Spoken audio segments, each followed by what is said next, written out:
Hi there, Sanbonani Molweni. Welcome to Fix Channel. If you're here, please subscribe before the end of the video. If returning, thank you for your love and support. I appreciate you. Sibukile uthando nesithembu, the 6th season 5 last episode. Zenzeka izinto eziningi sibonile. Kunomsindo uMangwabe ebhoka ngale esho ukuthi yena uyahamba namantombazane akhe. Ngapho umseleki uthi abahambayo ubukeka futhi nje ngenaso stress. Kule video angifocusile kakhulu kwi-show or kwi-episode le yokugcina ya season 5.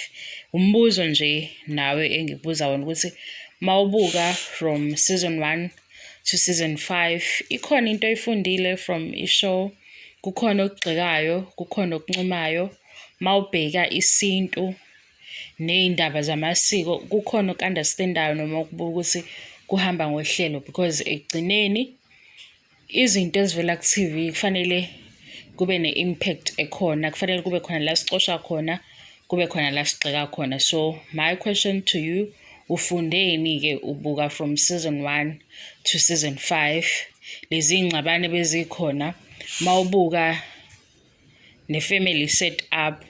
Bekukhona la uthola ukuthi kwi-meeting khona nangu umayeni uhleli kwi-Candy Crush and umayeni umuntu omdala, umama, unkosikazi, noma phela bekuhlekisa-ke ngoba besithi it's part of entertainment, but kumele sibuye kwiqiniso ukuthi sibona kuyinto eyiqiniso or it's just a show,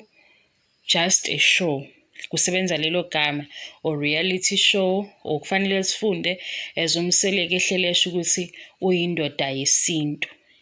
Sikhona isintu osibonile wafunda ukuthi kuyahambisana. Ngiyakhumbula ikhona i-episode engiyibonile la bebeye khona ukuyobuza ngendaba yey'ngane, abanye bagxeka leya ndlela le uMakhumalo behleli ngayo. Ngase ngiyakhomenta-ke lapho ukuthi umuntu oseThekwini nomuntu okaNongoma kunendlela abaphila ngayo engafani, indawo ayifani. Lo okwisayidi ukuthi ma kusendaweni ethile behlale khona phansi uzoyibona into e-wrong. Laba abaphila noma ikanjani abangenazo mhlampe imithetho eqinile uzothi hhayi angiyibonanga leyo nto. Akuphambani-ke indawo. Enye into kufanele ukuthi masiza kuma-platforms anje sikwazi uku-engage-a, ulalele i-view yomunye umuntu ukuthi uthini, because lo okhulumayo ukhuluma ingqondo yakhe, nawe usuke ukhuluma lokho okufikelayo kuwena. So my question is, ufundeni? Ubona ubuhle noma ubona okubi? Kukhona-ke kwelinye ipage ngibona komunye ubhuti ethi bona abanesifiso sokuthatha isithembu sebekhetha ukuthi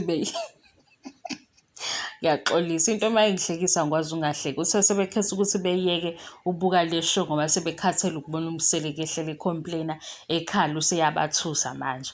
Okunye-ke lokho kusho ukuthi abanye abantu babona ukuthi isithembu sinzima. Mawubheka-ke siyindlela lesi esiyiso, because ngifundile omunye ebhala ukuthi le ndlela kaMseleku akusiyo eyesithembu yesintu ngoba ihamba ngendlela yakhe. Ngiyanqena-ke mina ukuyichaza leyo ndaba. Mawufuna ukuyazi, ukhona lo sisi obedlala kwiSibaya, uMadlamini, u-Ayanda Burotho Mangaphosisi. Wayichaza-ke ngaleyo ndlela le yakudala. Ungahamba uye kuma-video akhe, nami ngiyanqena ukuchaza indaba ende ngoba vele angikho kwi-position yokuchaza lezo zinto. Wayichaza-ke ngaleyo ndlela ehambisana naleya comment engiyibone komunye umuntu. So wena ufundeni? Ikuphi okukuhlekisile? Ikuphi ofuna ukuthi ngibuyele kukhona njengamanje ngoba bethathe i-break? Okunye-ke sikhumbule la siyahloniphana, inhlamba ayingeni, noma futhi ugxeka i-character yomuntu kumele uphinde ukhumbule ukuthi umuntu ofana nawe, ungabe usufaka izinto ezinamagama alumelayo. Ngaphezu kwalokho, thank you so much for your support, for your time. Ngibonile ama-subscribers ethu akhuphukile kakhulu, ngiyabonga lokho kuhle kakhulu. Okunye niziphathe kahle. Isikhathi saDisemba kwenzeka izinto ezimbi kwezinye iy'ndawo, so la ukhona uziphathe kahle, nithandaze, siphinde sinibone ngo-2022. Thank you so much. I love you and appreciate you. Bye-bye.